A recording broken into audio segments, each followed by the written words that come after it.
você propôs um tema, né? Nós juntos chegamos a um tema muito interessante, que diz o seguinte: o que, que a minha autoimagem diz sobre mim?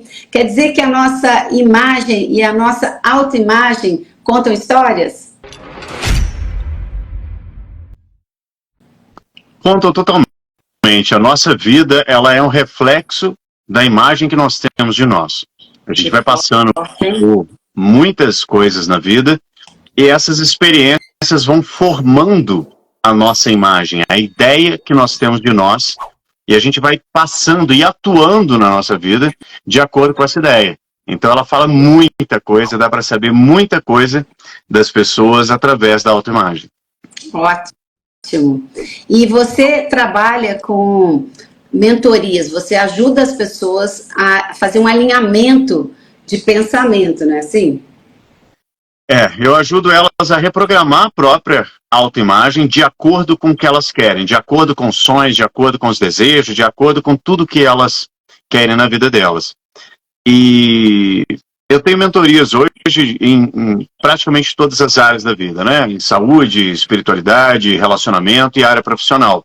Porque tudo, a base é a nossa mente. Tudo é mental, né? Como eu digo no meu livro, Segredos da Vida, as Regras do Jogo. Tudo é mental, tudo começa na mente.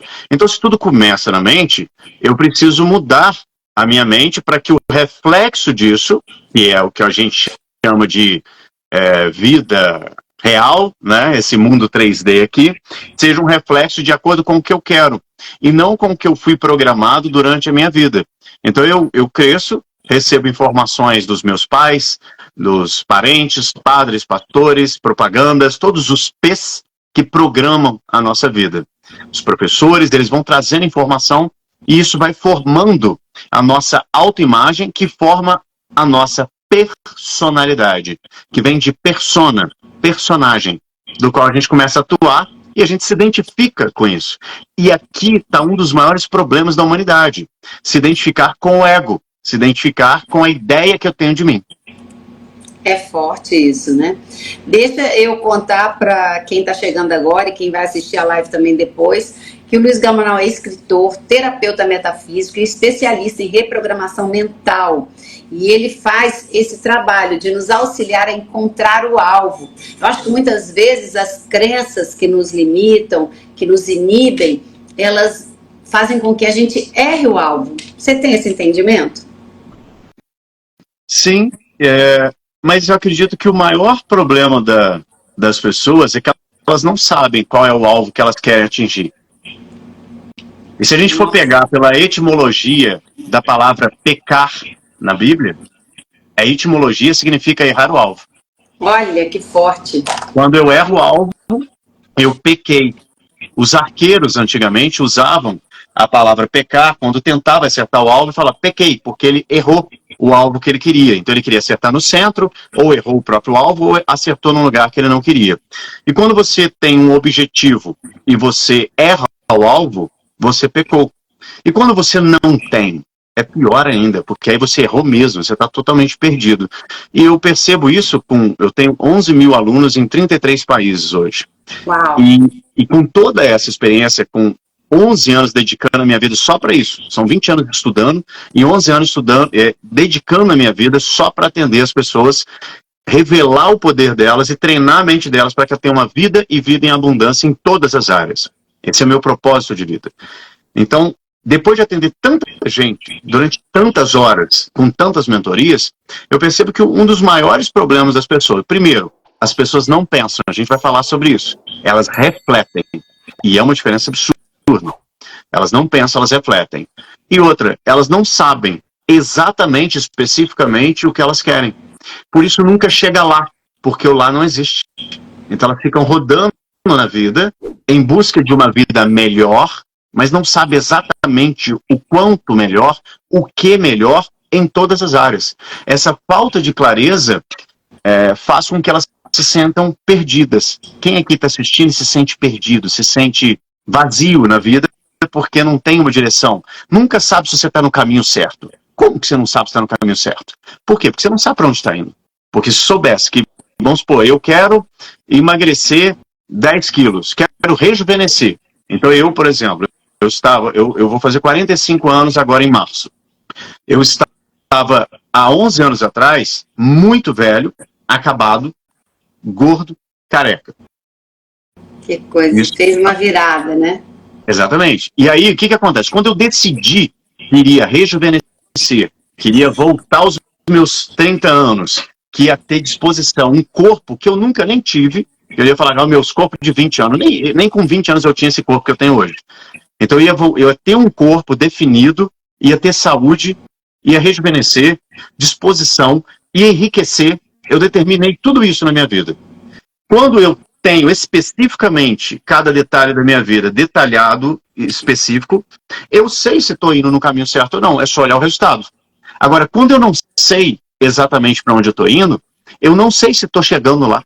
E nisso, as pessoas se perdem nas infinitas possibilidades do que os outros vão dizendo, do que a mídia vai dizendo que é melhor, do que a mãe diz que é melhor, do que o parente, o primo, o colega, o primo rico, alguém comentou alguma coisa e a pessoa larga o que ela está fazendo e vai assim, bum, e vai para outro lugar. Aí, aquilo, primeiro obstáculo, ela larga que não, agora vai dar certo. E ela fica quicando de uma coisa para outra e nunca finaliza nada e não tem a sensação de que realmente está vivendo. Porque ela não está experienciando, não sente que está evoluindo e não sente que está contribuindo para a humanidade. E essa é a nossa função na vida, viver. Viver é experienciar, evoluir e contribuir. Quando eu estou fazendo isso, eu tenho felicidade. Quando eu não estou, eu tenho infelicidade. Então, expansão gera prazer, gera felicidade, gera amor. Contração gera pressão. E se eu viver muitos anos perdido, sem experienciar o que eu quero, sem evoluir e sem contribuir, eu estou sempre na pressão. Se eu viver muito tempo de pressão, eu tenho depressão. Que coisa. Assim, você explicando, fica tão claro. E eu queria trazer o assunto para o foco das pessoas que a gente está trabalhando aqui no Sempre Jovem, que são mulheres maduras. Muitas delas estão agora enfrentando, às vezes, a síndrome do ninho vazio, porque os filhos já foram, algumas ou se separaram ou ficaram viúvas. E estão vivendo aquele momento onde... E eu vivi um pouco isso com a menopausa. Quando a menopausa se deflagrou para mim, e eu comecei a sentir todas aquelas alterações que a falta de hormônio gera, que tem uma coisa física, né, bioquímica também, mas, obviamente, juntou com um momento meu. Que aí eu comecei a falar assim, gente, eu estou ficando velha e acabada. Então, isso eu acho que vai muito de encontro com autoimagem. E olha que, por exemplo, eu me considero uma pessoa bem resolvida, assim, com autoimagem que gosta, né? Uma pessoa que fez sempre as coisas que quis, que teve bom retorno profissional e em determinado momento, aquela situação ali, as dores da menopausa, as alterações hormonais, elas me oprimiram. Uhum. E eu queria que a gente falasse então um pouco sobre isso, porque uma autoimagem forte, em momentos onde você tem um problema, um declínio, ou uma perda, né? Ela pode, aí eu estou afirmando e perguntando, ela pode ser uma alavanca para te levantar nesses momentos? Sim. Primeira coisa é entender que a menopausa, ela não precisa ser sofrida. Porque a menopausa, ou a pausa da menstruação, a pausa de um monte de cascata de hormônio que tinha e que não vai ter mais porque não vai utilizar mais o seu útero para o que utilizava. Você pode simplesmente fazer uma reposição hormonal com um bom médico, um endocrinologista, para que isso volte e você pare de ter o fogacho, pare de ter uma certa sensação de deprê. Porque tudo aí, na nossa vida... Tem uma crença limitante encaixada aí, porque a gente acha que menopausa é ruim? Exato, tem. Se você acredita que é ruim, você tem que agir como tal. E qualquer coisa que venha vai ser muito mais forte do que deveria ser. Por quê? Bem que eu queria ser jovem, gente. Porque você acredita nisso. Então, quando você compreende que é um processo natural da vida, que vai parar isso, e que até dá uma estabilizada, assim como quando uma mulher tem um neném, sobe hormônio para tudo quanto é lado. É muito, dá aquele pico. Quando nasce, o que acontece? Desaba os hormônios. E ela fica mais sensível àquilo. Tudo na nossa vida é hormônio, tá? Hormônio vem da palavra hormon, que significa pôr em movimento.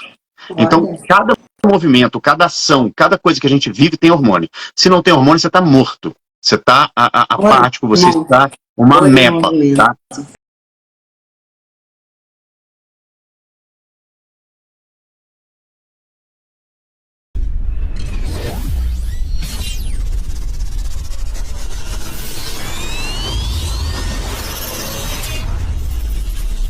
Indomar.